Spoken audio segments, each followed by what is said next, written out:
All right, we are live once again. I'm really sorry we had some technical difficulties, but I'm glad that we are back again. For those of you who have joined us again, I will do a very quick introduction once again because we really wanted to capture everything in one recording. And I think if some of you have left, at least you will not leave the bit that where you missed it in the beginning. So yeah. I am Nipin, the founder of Novellus Solutions, and I'm joined by Gary Klein, a very world-renowned cognitive psychologist, the author of the book Sources of Power, and also the CEO of ShadowBox, a very innovative approach to decision making, I believe. And with that, I will hand it over to Gary. He will do this wonderful presentation on the war of on expertise, how to prepare and how to lose. Gary, I'm sorry they have to do it once again, but here we go. Okay, thank you, Nipin, for inviting me to give this presentation, and I hope it will be useful to the audience. And the title of the presentation is "The War on Expertise: How to Prepare and How to Win." Nipin said "How to Lose," but I'm more optimistic than Nipin might be. Okay, and the war on expertise is real. It may sound that I'm being dramatic here, but I'm not. There are 5 communities that are attacking expertise, and they're having an impact, and in terms of social media, and it's a source of great concern. So that's why I need to sound this alarm, so you see what these communities are saying, and understand what's wrong with their message, and then understand some strategies for trying to build expertise. The agenda is, first I'll talk about these assaults on expertise, then I'll discuss very briefly the nature of expertise, and finally some ideas for strengthening expertise. So we're starting with the assaults of expertise. The assaults come from 5 communities. And Nipin, you're advancing my slides, correct? I am, yes, yes. So this is the slide with the 5 arrows called the war on expertise. And here are the 5 communities that are attacking expertise. Here's the problem. The first one is evidence-based practices. And most famously is the area of evidence-based medicine. And the claim is that a lot of people, a lot of physicians, a lot of healthcare providers could come up with ideas about treatments that they recommended, that they put into practice, that weren't particularly good, weren't effective, sometimes were counterproductive, sometimes were dangerous. And so you needed to conduct carefully controlled studies to see if these treatments worked. And that was the basis of expertise. And so the claim of this community is, instead of relying on anecdotes and intuition, we should rely on evidence and data. And I certainly agree with that. There were plenty of inappropriate, unacceptable, ineffective remedies. And the collection of evidence to screen these out and to identify what worked and what didn't work is extremely important. I'm not denying that. But you need expertise in order to know how to handle the evidence. And the evidence-based community is way overstepping when they say we can use evidence and we don't have to rely on experts anymore. And I'll have a slide in a little bit showing the kinds of decisions that experts still have to make. So this is a great overstatement to say, let's rely on the evidence and don't worry about the experts. It's completely misguided. The second community that's attacking expertise is heuristics and biases. And this community catalogs the kinds of biases that people show. And the last count that I saw, they were up to about 80 biases. And the claim here is that people are suffer from these biases. Even experts are biased. So you can't trust experts. You have to trust careful analysis. Experts can get it wrong. And I agree, experts can get it wrong. So can the analysis. There's no perfect solution. The problem I see with the heuristics and biases community is that they're clever enough to be able to come up with experiments that show that if we use heuristics and certain conditions, the heuristics can get in the way and lead to poor outcomes. And they're very skilled at demonstrating that. But the implication that therefore we shouldn't use heuristics, which can lead to bias, is simply wrong, because the heuristics are rules of thumb that we learn from experience. And if you eliminated our heuristics, we would all be helpless. So the heuristics are essential to performing complex tasks in ambiguous situations. Furthermore, attempts to debias people have notoriously failed. So that's not a solution either. And if we take the demonstrations out of the controlled laboratory and we add things like context, then we find that all of a sudden people do much better, because they can use context. That's part of their expertise. And so the bias is diminished and in some cases disappeared. So I think this community has overstated its claim by a great deal. And nevertheless, it gets a lot of publicity. And so that's part of the message, part of the assault on expertise, the war on expertise. The third community is decision research community, starting in probably the 1950s. Paul Meehl and others. And they were able to show that if they studied experts making judgments, they could capture the way the experts made the judgments and pack it into an algorithm, a set of rules. And if you followed those rules, you could perform as well as the experts. And in many cases, maybe even most cases, outperform the experts.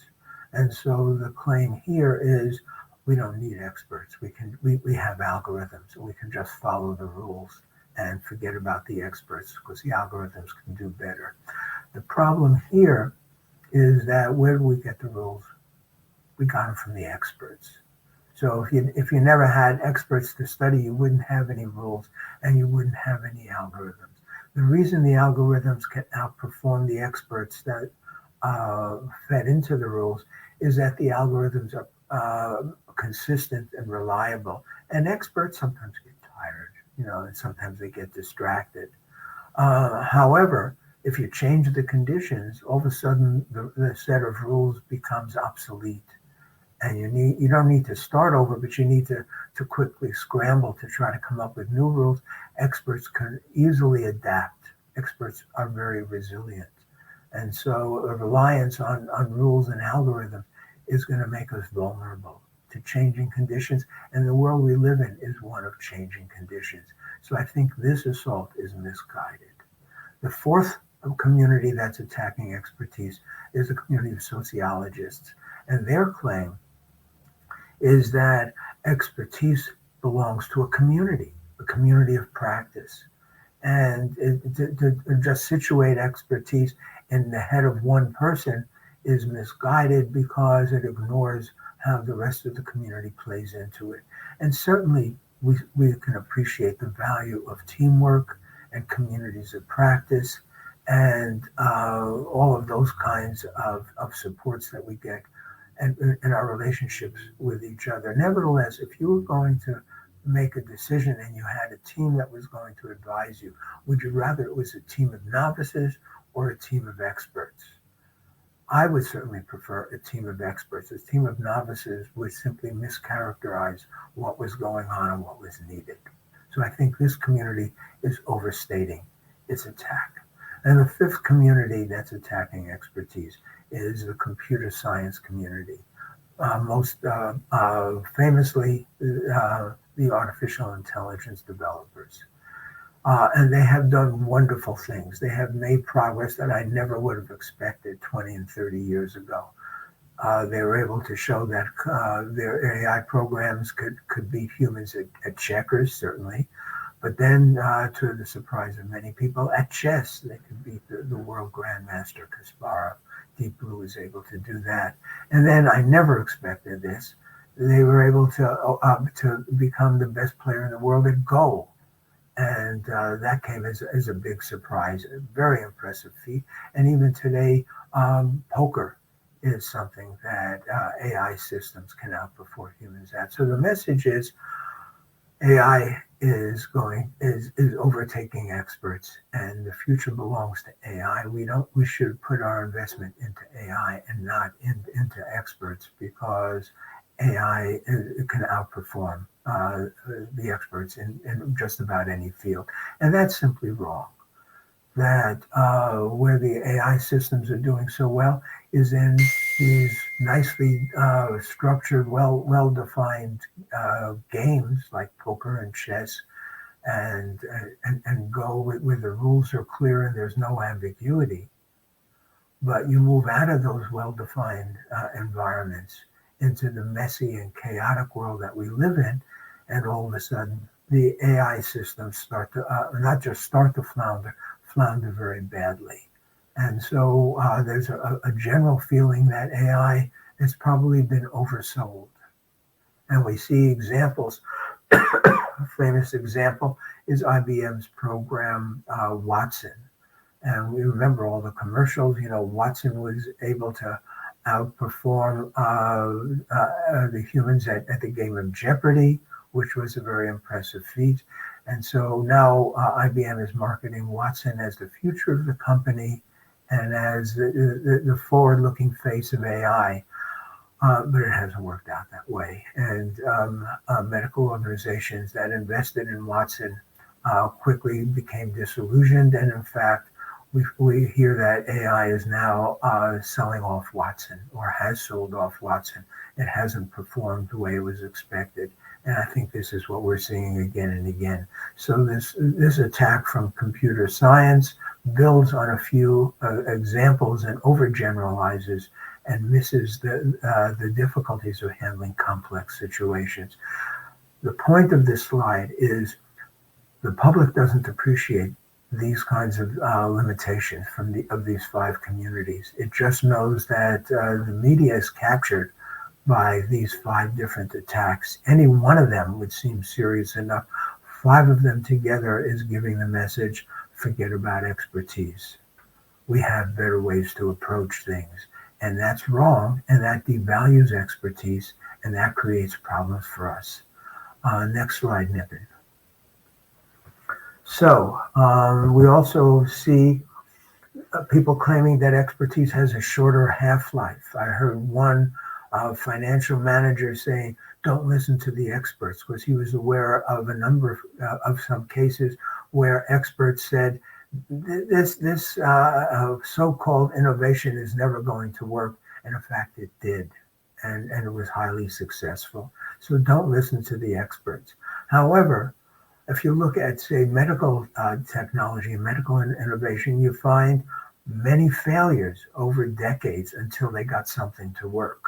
So if you invested in each technology along the way, you would quickly go bankrupt. That only with hindsight do you say, the experts were wrong, but they were right for most of the time. COVID-19 was another attack on expertise, showing that the medical community was helpless as this new pandemic ravaged the world. So what happened to expertise there? Well, certainly expertise was severely challenged with COVID-19 and still is, but so is evidence-based medicine. And if people say, here's a treatment for COVID-19, but we need to collect the data, and so it's going to take us a year to set up the experiment and get permission to run the subjects, maybe more than a year, and then another year to collect the data to see the effect, then another half a year or a year to examine, to analyze the data. We didn't have that time. What did we have? We had experts, and they knew that they were being overwhelmed by the challenges of COVID-19 and coronavirus, and they were quickly scrambling to update their expertise so that they could provide useful guidelines and treatment and symptom recognition for people who are coming down with the disease. So instead of expertise becoming obsolete, we saw what happened when expertise wasn't available and how helpless we were without expertise. And we saw and could admire the medical community scrambling so adroitly and still scrambling to update its expertise. Next slide, Niven. So the takeaway here is, as I've described the attacks on expertise, none of these attacks seems warranted. They all seem to be overstatements and reflect mistaken ideas about what expertise is all about. So now we switch to the second part, the nature of expertise. And here, next slide, this is the waves. Nippon, do you have that up? Yes, I do. Yes. Okay, so now we're in the field of naturalistic decision making to understand how expertise operates, not in a laboratory, not under controlled conditions, but in the messy conditions of the real world, because those are the conditions that we face. A world of high stakes, which you can't recreate in a laboratory. Dynamic settings where things keep changing all the time. Lots of uncertainty where goals are vague and are being discovered. We're dealing with wicked problems here that are very hard to study in a laboratory. Multiple players, teams and organizations and constraints of that nature, time stress, and experience. And it's hard to build experience into laboratory studies.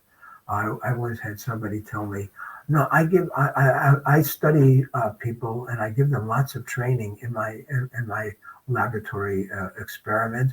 I give them 10 hours of practice. And I just finished a study of firefighters, and they had an average of more than 20 years of experience. And I'm thinking, 10 hours, 20 years, that's not even the same organization. And if you think you're generating expertise in 10 hours, you don't really understand what expertise is about. So, in the interest of time, Nippon, I was going to go through this example of rock fissures, but I think I'll just cut this example out and go to the slide about the cognitive dimension. Yes.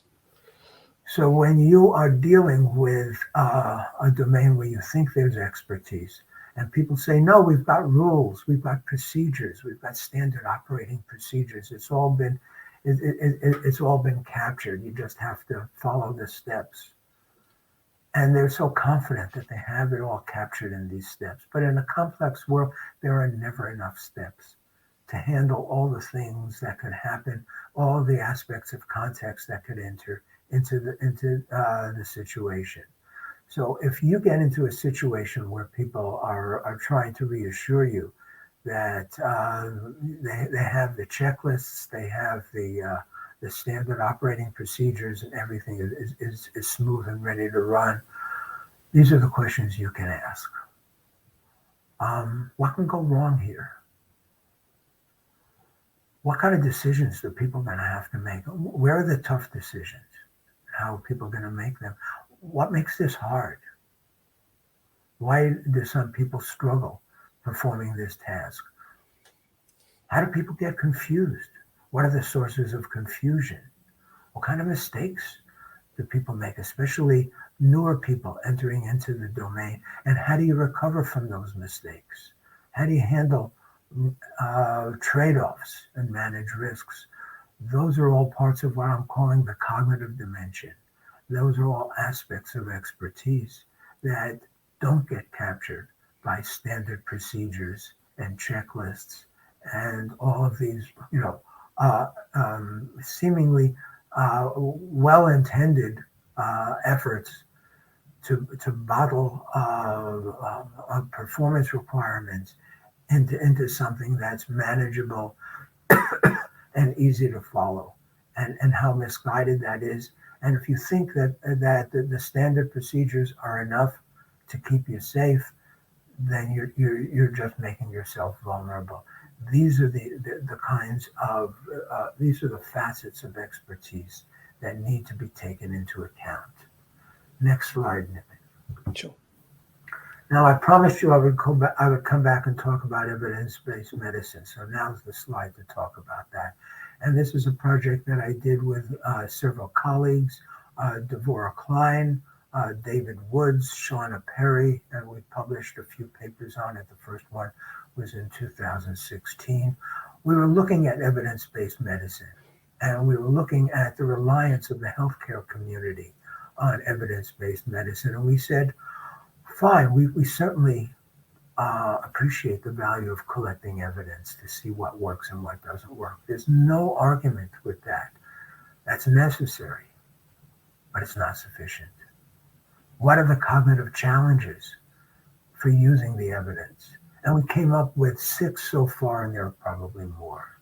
The first one is evidence-based medicine works on the principle that you come in, you have a complaint, I see what your problem is, and then the evidence shows me what the treatment should be.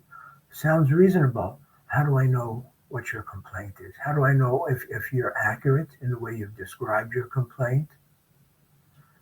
You may be honest, you may be sincere, but you may be misguided.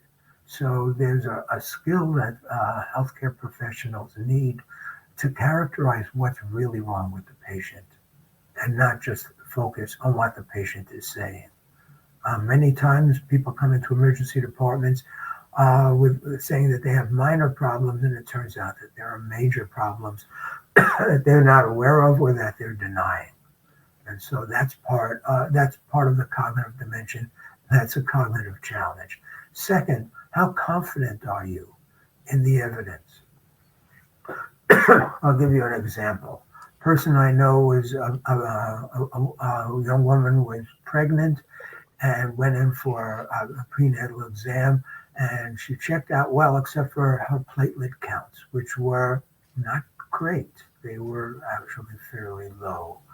And the obstetrician said, right before you're due to give birth, we need to have you get a blood transfusion to get your platelet counts up. Well, my friend didn't want a transfusion, so she went to a hematologist, and he looked at the data. He drew a sample of blood, confirmed that her platelet count was low, and said, yes, there's a threshold, as they told you, and your platelets are actually just below that threshold of safety. And so the evidence is arguing that under these conditions, you should get a transfusion, except I've looked at the studies, and the studies are the women who are included in these studies are generally much older than you. You're about 10 years younger than the average woman in these studies, and many of the women in the studies are not in good health, but they're determined to have a baby. You're in great health. You're a young woman, you're extremely healthy, and your platelets are very robust. They're very effective. So you have better platelets than most of the people in these studies. And he said, I'm not worried. I don't think you need a transfusion. She didn't get it. She didn't have anything go wrong. It may have been, cherry picking an example. Maybe she was lucky. But I'm using the example to explain how you can't simply look at the evidence and draw flat conclusions. You need to understand who is the patient, not a population of patients, but a specific patient in front of you. And you need to look at the way the evidence was collected to see if it applies. You still have to make a judgment. That's part of the cognitive challenge. Third, what do you do when the best practice conflicts with the professional expertise, like in this platelet example? And unless there's a compelling reason otherwise, you want physicians who can override the evidence when the evidence doesn't fully apply. Fourth, the evidence is collected on people who have one particular problem to see whether remedies work or not. But physicians deal with people who may often have several things going on for them.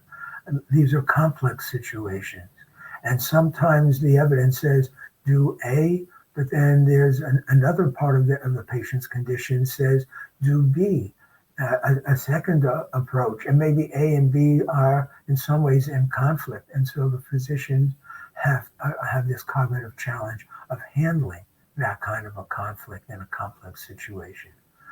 Fifth, what happens if you're carrying out a treatment and it doesn't look like it's working? And the evidence says it's supposed to work. You just continue forever until the patient dies? Or do you say, this isn't working. I need to up the dose. I need to switch to a different medication. I need to do something. That's a judgment that experienced physicians make. That's why you want to have an experienced expert physician working with you rather than just somebody carrying out what the evidence is claiming. And then fifth, what about remedies that aren't best practices? And we saw that with COVID-19, where there wasn't time, it still is not time, to do the carefully controlled studies. And there's a variety of remedies that are being advocated. Some of those remedies make a lot of sense. Some of them seem to make sense, but actually they're not very effective. When people start to try them out, they see the problems. And some of the remedies are just quack remedies. And nevertheless, the medical community has to consider remedies even if you don't have the evidence. They don't have the wherewithal. They don't have the opportunity to say, well, let's wait for 2 or 3 years until the data come back.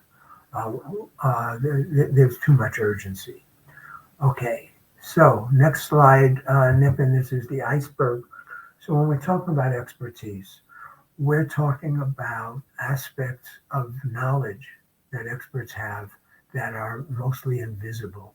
The ability to recognize patterns, to make discriminations between subtle cues, the mental models that we form, the way we can judge if something is typical, and so we can see if we can become surprised if an anomaly occurs, something we didn't expect, and the mindsets that we bring to bear. All of these things are hard to examine. It's much easier to examine whether people have declarative information, factual information. It's easier to examine whether people are following procedures and just watch what they're doing. And so there's a gravitation towards the aspects of explicit knowledge above the waterline, and to ignore everything that's below because that's invisible. And that's one reason why it's so easy to attack expertise, is because so much of it is invisible unless you know how to probe and how to search for it and ferret it out. Next slide, Nippon, is a skill portfolio account of experts. For too many people, expertise is simply a single dimension. I have low expertise, better, and then high expertise, all on one dimension.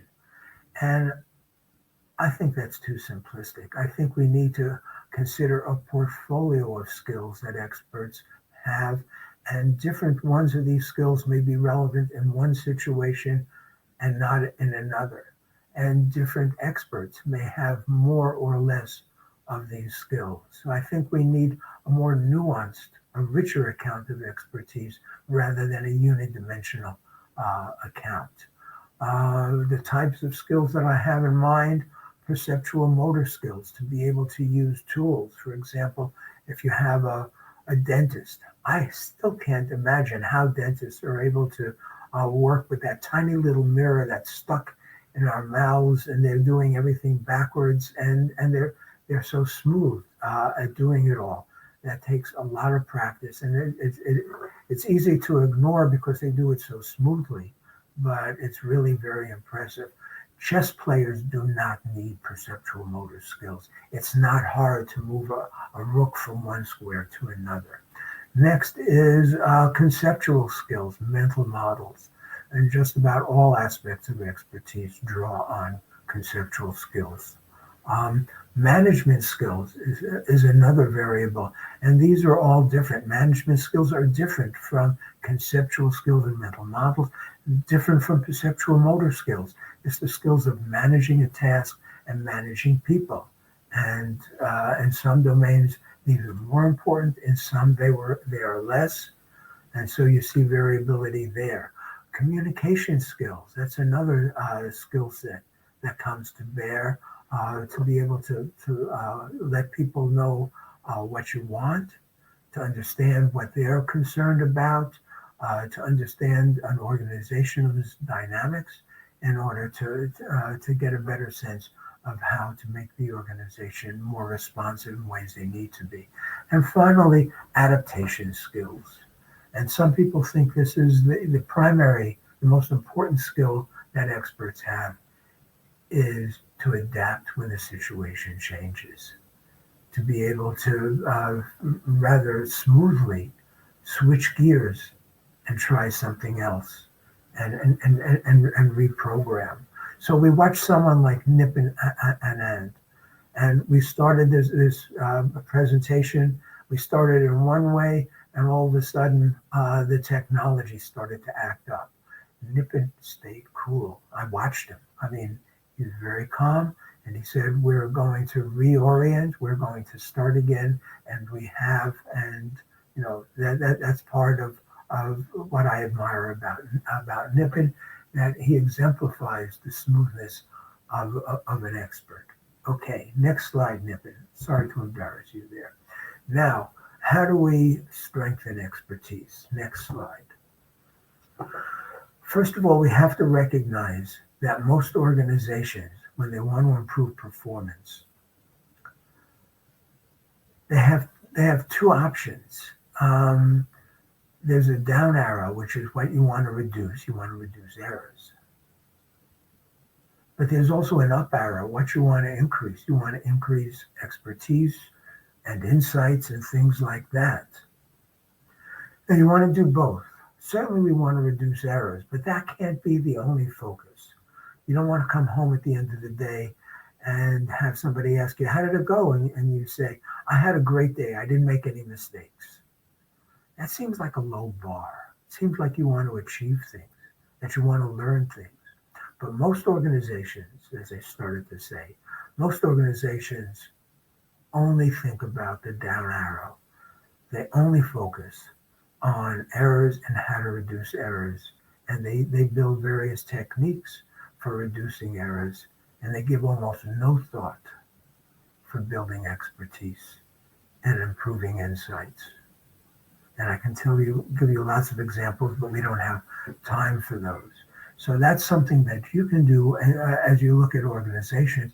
You can expect that there's an imbalance, that the down arrow is going to predominate, and that there's an opportunity to look at ways of boosting expertise and improve and having dramatic improvements in performance in that organization. Next slide, Nippon, is cognitive debriefings. After tough cases,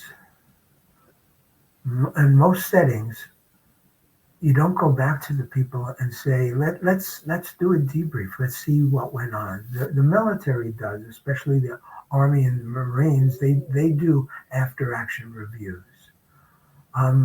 But the after action reviews that I've seen are almost always about, what did you do? You got it wrong. You had a bad outcome. You turned west here. If you turned east, it would have it would have changed dramatically. And so the focus is on what you did and not on what you thought, not on what you understood, not on what you noticed.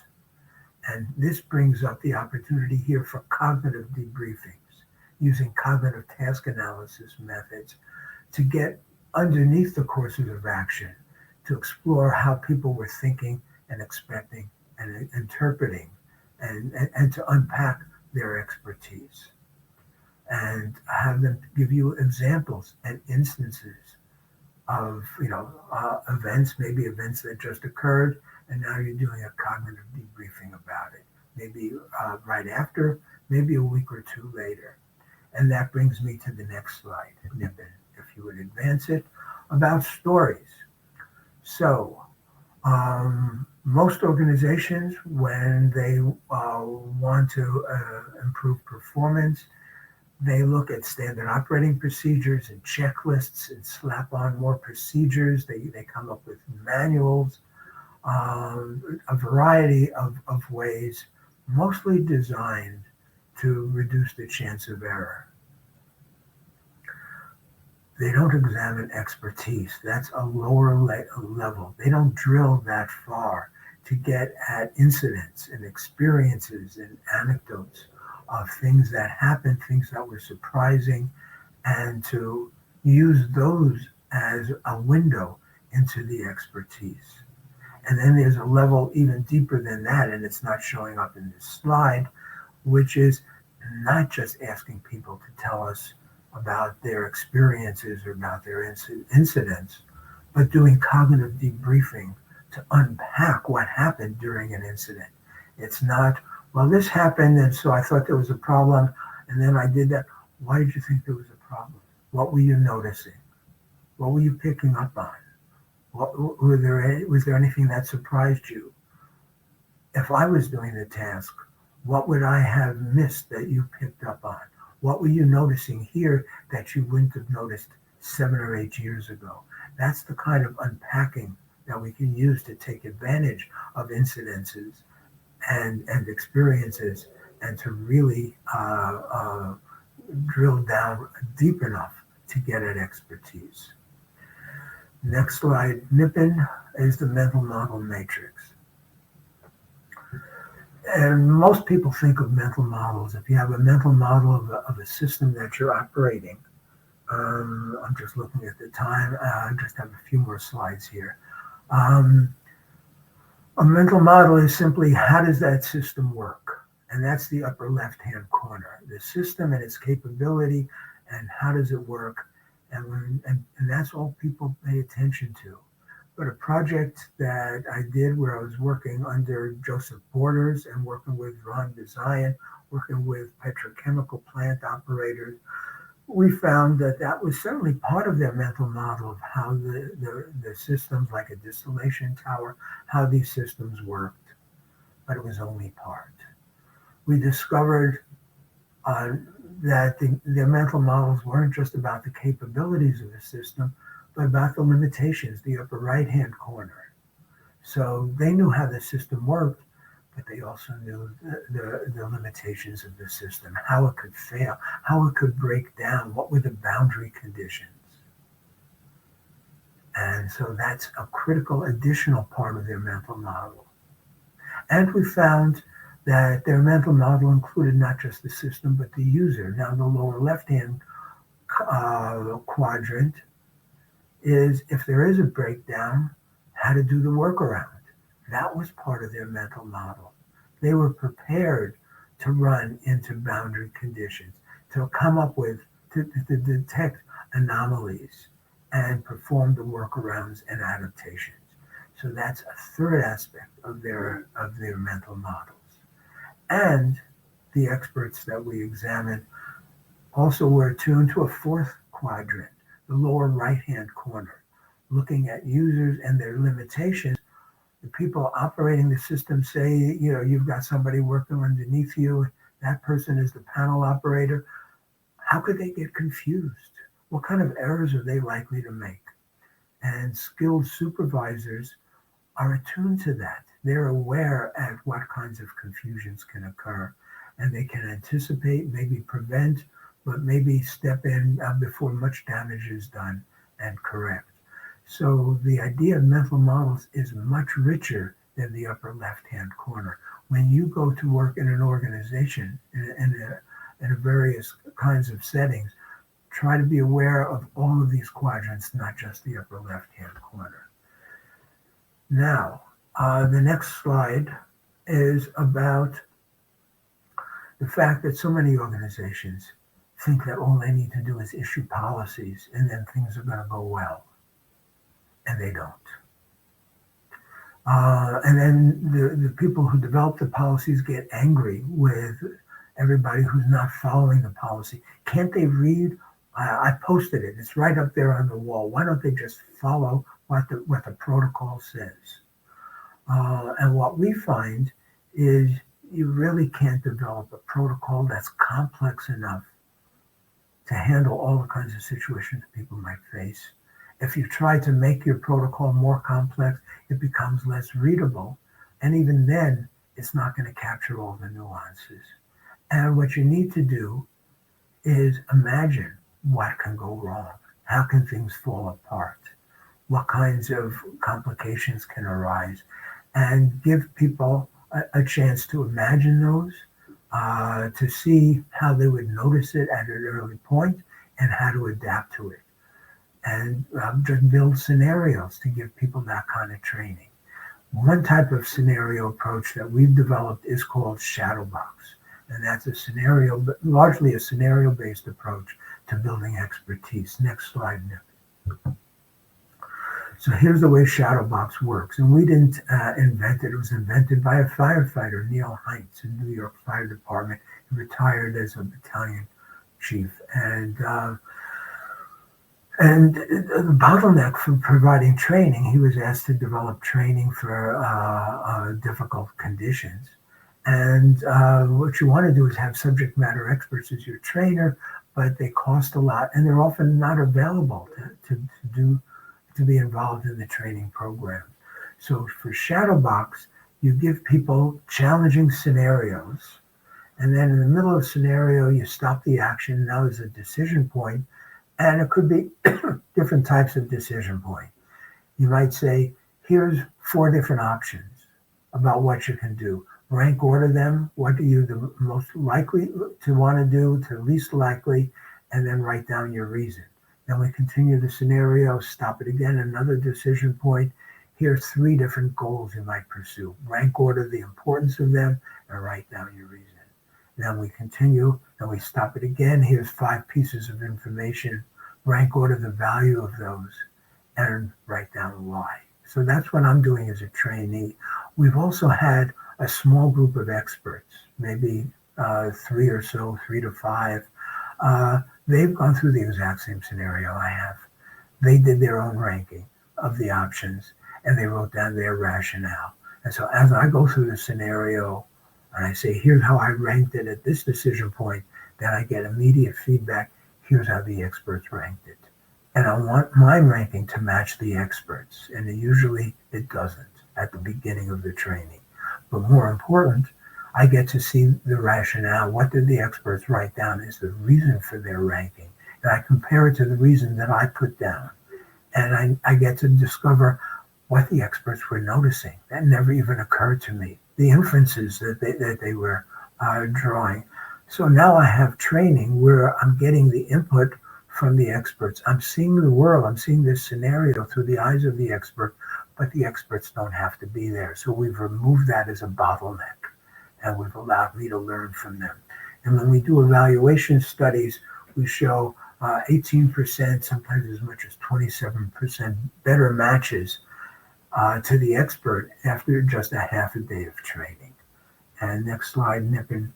And so ShadowBox can be conducted using paper and pencil versions. More and more we're using desktop software versions, or it could be integrated into existing technology like full mission simulators, and a variety of different presentation modes, text, images, audio and video, and sometimes even interactive video. Okay, last slide, almost last slide, Nippon. This is my summary. Expertise is coming under increasing criticism. That's the war on expertise. But expertise is based on tacit knowledge and forming a suite or portfolio of skills. Fortunately for us, there's a growing set of methods for strengthening expertise. ShadowBox is just one of those methods. And so an organization doesn't have to ignore expertise, let it walk out the door, but they have to value it before they lose it and promote it to face the challenges of the future.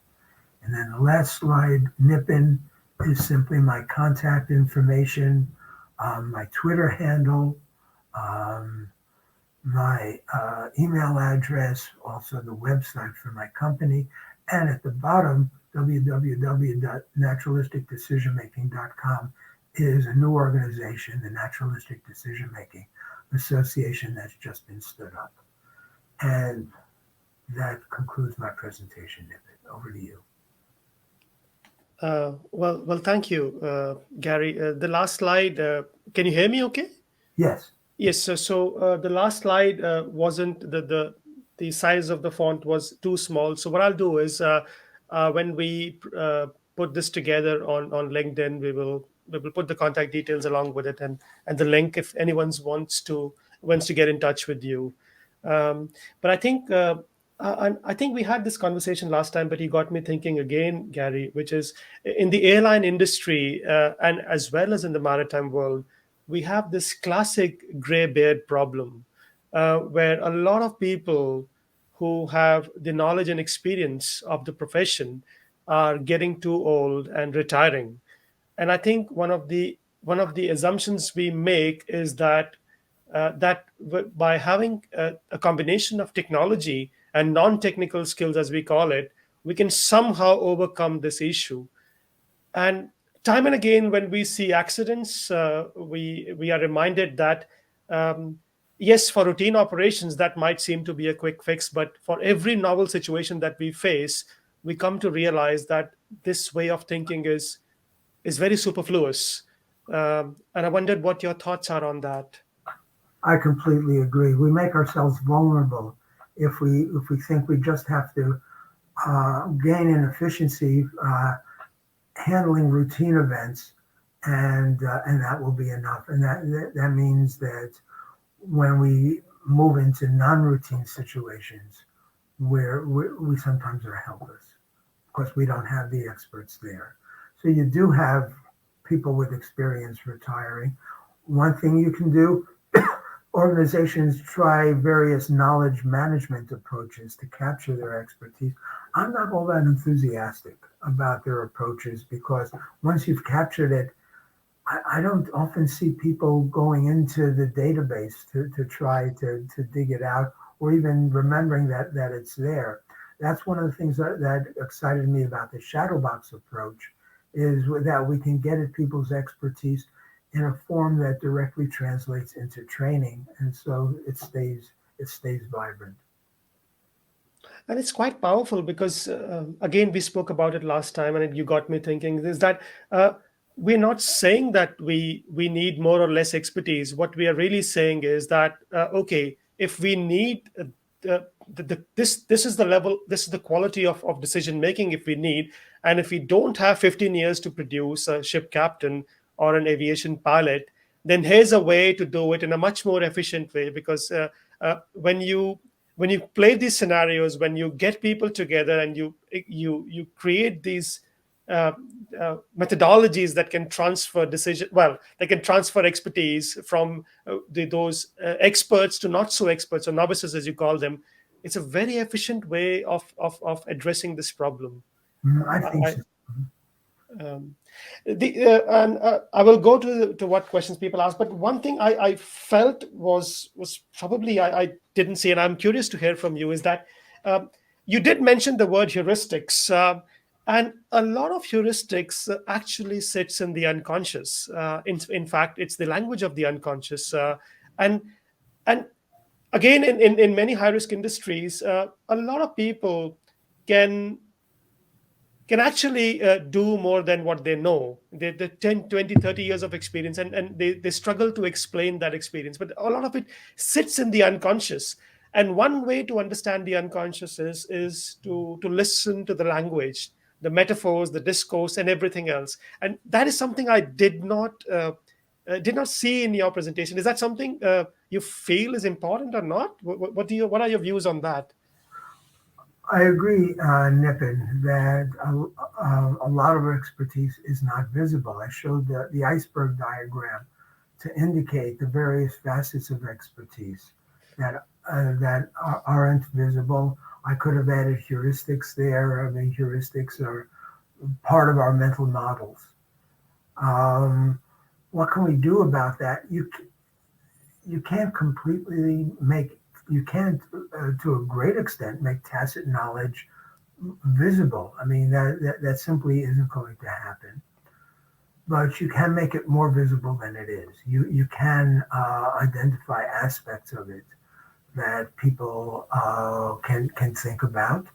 Plus, you can say, I don't know how this is done, but it is done.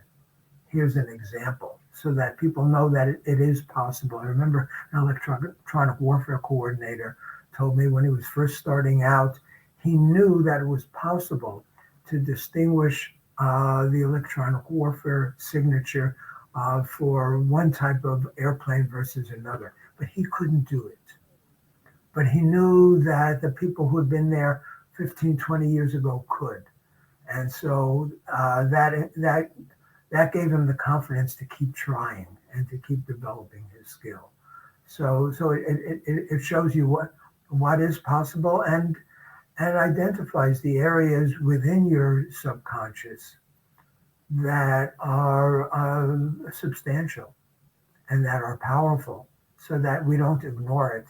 The war on expertise is largely predicated on the fact that the contents of our unconscious and our subconscious are not available, and so people ignore them and dismiss them. And even if we can't unpack them, we need to value them. We need to value the fact that they're there, and we need to develop, the next generation to get up to that level. Wow. What's interesting is that we don't even recognize this in most organizations. We think that most decisions are made from the rational mind, which is absurd. But yes, it's a brilliant thing. I will just see if there's any questions, and then we can, um, if anyone has any comments or questions. Um, um,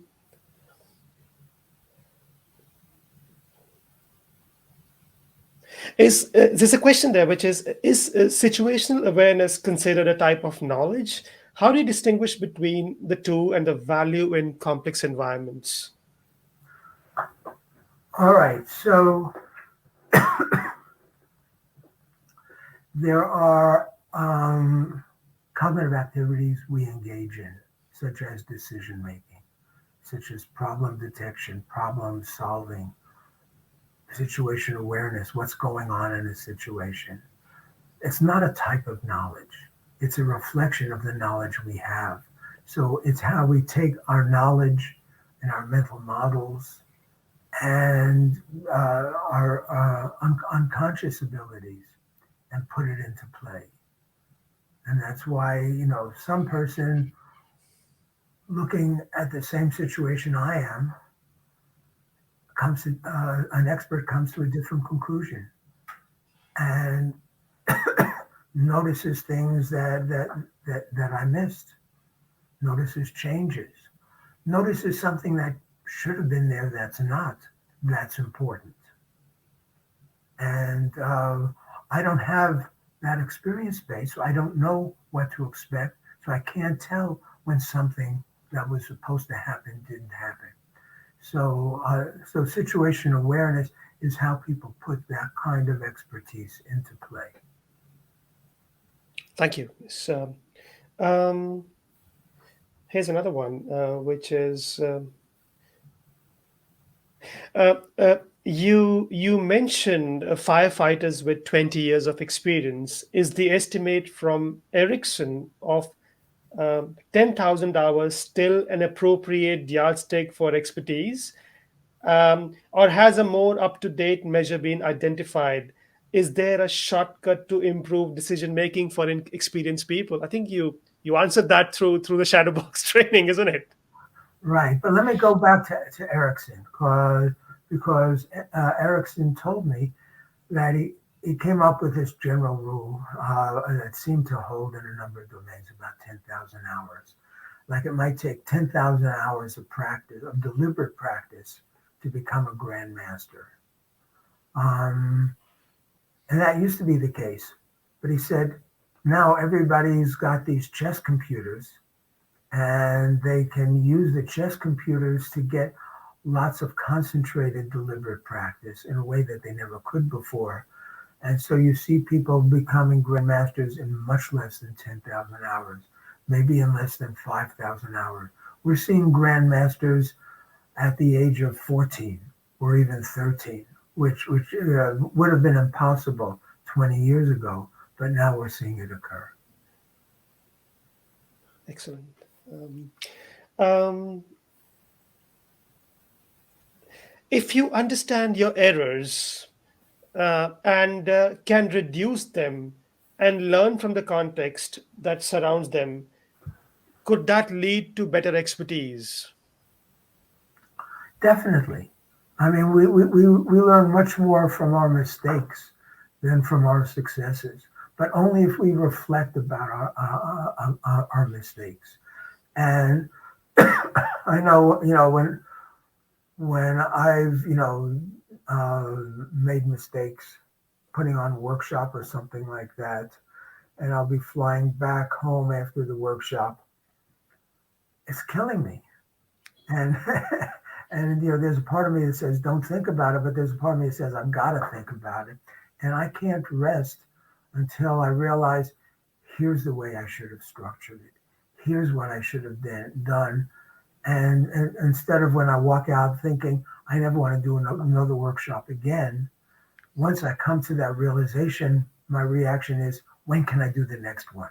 I'm ready for it and I'm eager for it. And that, for me, that's one of the criterion of experts, is if I ask people, tell me about the last mistake you made. And someone who's touted as having lots of capability says, I can't think of any. All of a sudden, I doubt if they're a real expert.